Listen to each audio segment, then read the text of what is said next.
For people living with type 2 diabetes, tackling their weight can be the first step to help improve and even reverse the condition. In some cases, very low-calorie diets can kickstart that weight loss. For Bev Eyston, her type 2 diabetes diagnosis was the catalyst for her to change her eating behaviours. And using exante meal replacements, she lost weight and much more. Bev joins me now from her home in Durham, and from Newcastle University, Alison, who's a specialist diabetes dietitian. Bev, how did your type 2 diabetes diagnosis come about? It was just a random blood test that I had.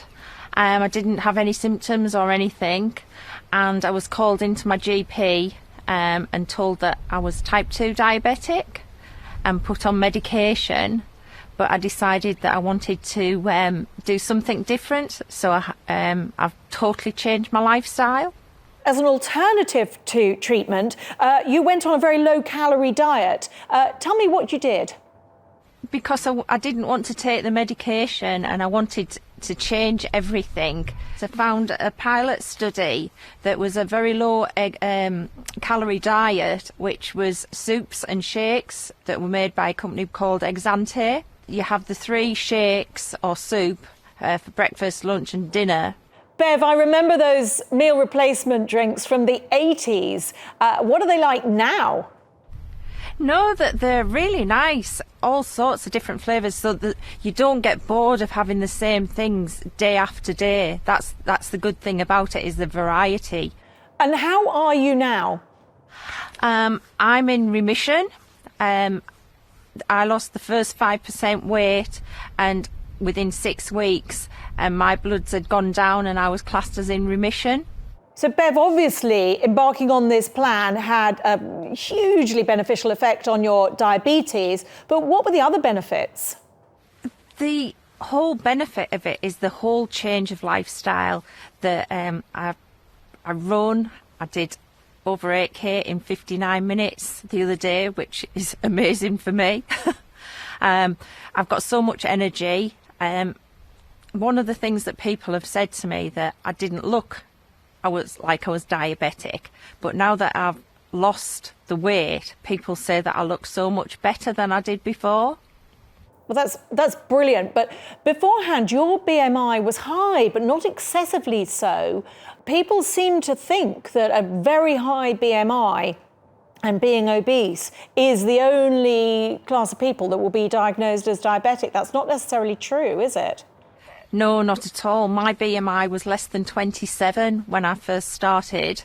I wasn't excessively overweight, but the BMI has come down to 22 and my weight's down to about 10 stone.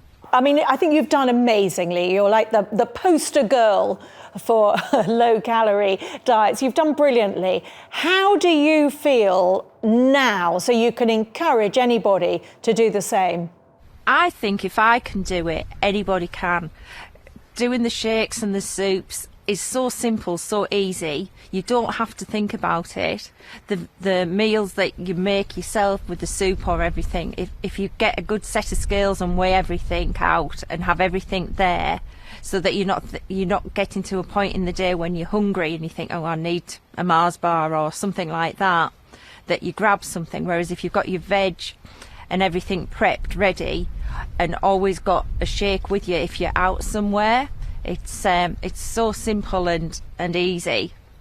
Well, you make it sound very simple. Let's talk to Alison now. Alison, how does a low-calorie diet like that, of 800 calories a day, help somebody with a type 2 diabetes diagnosis? Well, the low-calorie diets are a really effective way of targeting what's the underlying cause of type 2 diabetes. And that's harmful fat that's built up in the wrong places rather than in safe stores like under the skin. So by cutting the calorie intake, it forces the body to use up that internal harmful fat. And that allows the body to recover its blood glucose control more easily. Why does the exante plan work for people who need to lose weight for medical reasons? Why not just eat healthily? That's the million-dollar question, I guess. Why not just eat healthily? And it sounds like it's so simple. But if we're really honest and we stand back and look at the numbers, the majority of people don't achieve the kind of weight loss that's required to get rid of that harmful internal fat by following the standard advice for making small changes to what you're already doing.